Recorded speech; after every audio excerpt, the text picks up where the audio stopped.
성경에는 수많은 여인이 등장하지만 죽음의 나이가 기록된 여인은 단 한 명뿐입니다. 127세에 생을 마감한 여인 사라. 사라가 가나안 땅 헤브론 곧 기럇 아르바에서 죽음에 아브라함이 들어가서 사라를 위하여 슬퍼하며 애통하다가 창세기 23장 2절. 헤브론의 아침은 유난히 조용했습니다.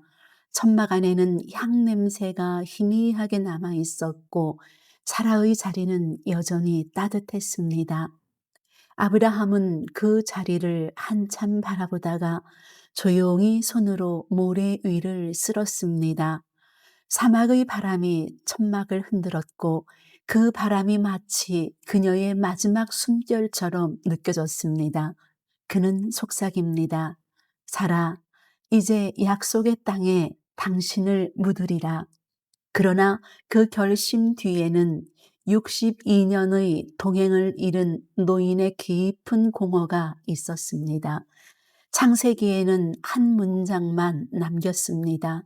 그가 슬퍼하며 애통하다가, 그러나 그 한 문장에는 사랑, 믿음, 그리고 이별의 신앙이 모두 담겨 있었습니다. 그리고 그의 아들 이삭, 37살의 청년은 어머니의 천막을 떠나지 못했습니다. 그녀가 앉아있던 자리에 앉아 그저 흔들리는 그림자만 바라보았습니다. 며칠 동안 그는 울지 않았고 그저 침묵으로 애도했습니다.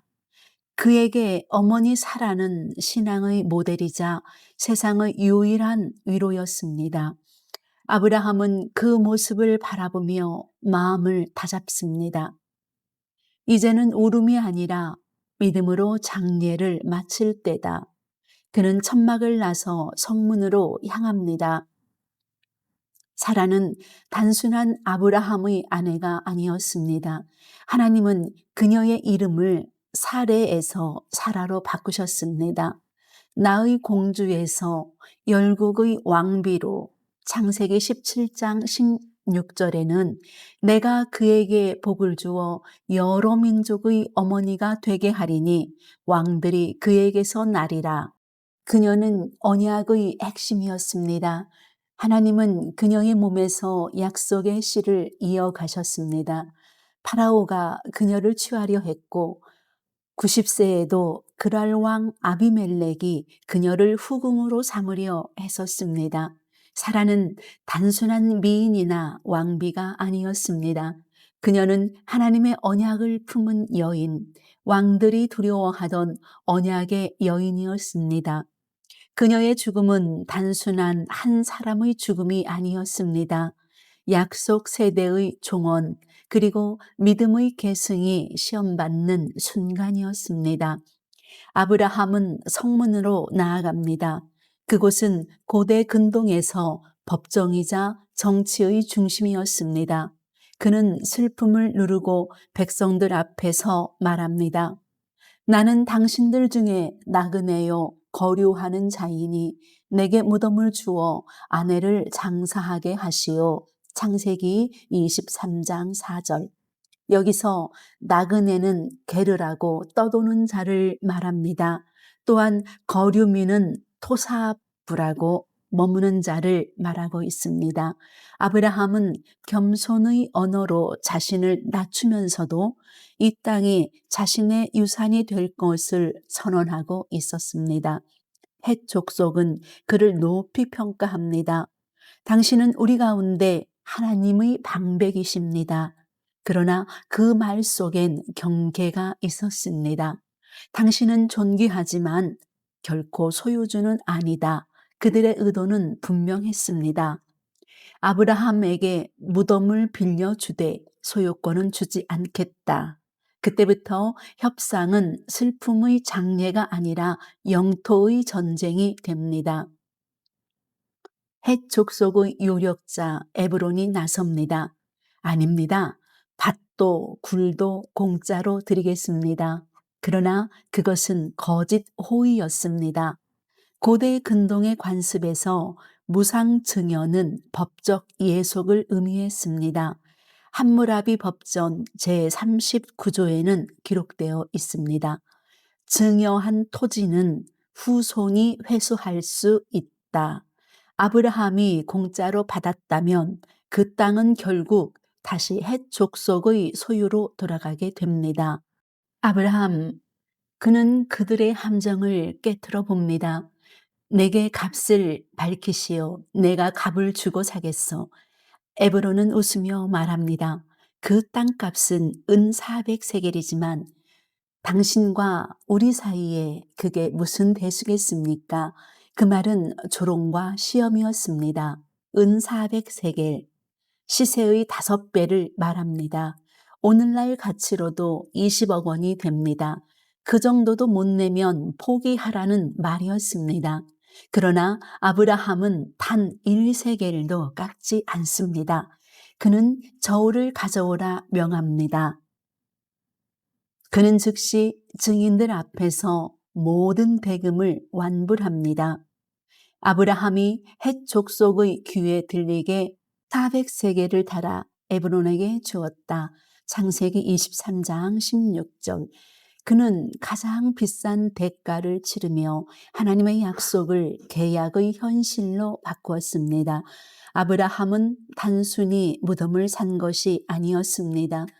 그는 소유할 수 없는 땅에서 하나님의 언약을 땅의 등기부에 새긴 사람이었습니다. 막벨라, 히브리어로 막벨라의 뜻은 이중 동굴입니다. 이스라엘 고고학자 요세프 나부의 조사에 따르면 그 지하에는 실제로 2겹의 동굴이 존재하며 청동기 시대 석관 조각과 인골 파편이 발견되었다고 합니다. 시기상으로는 바로 아브라함의 시대 기원전 18세기 이후 헤롯 대왕이 그 위에 거대한 석조 건물을 세웠고 오늘날까지 유대교, 이슬람, 기독교가 모두 이곳을 족장들의 무덤이라고 부릅니다.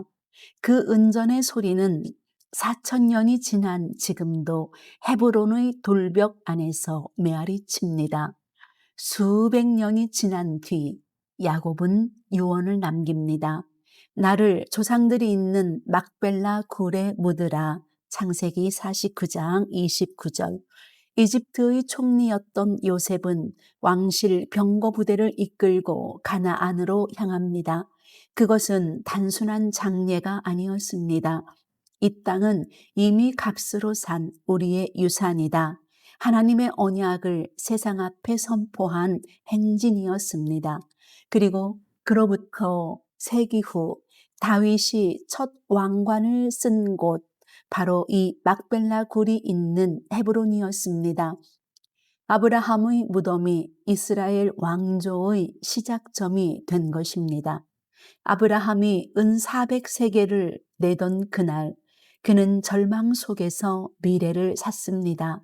그 은전은 슬픔에 잠긴 이삭을 일으켜 세운 아버지의 사랑이자 믿음의 유산이었습니다. 그가 산 것은 무덤이 아니라 하나님 약속의 증거, 훗날 모든 믿음의 후손이 돌아올 영적 좌표였습니다. 여러분의 삶에도 억울하게 치러야 하는 대가가 있습니까?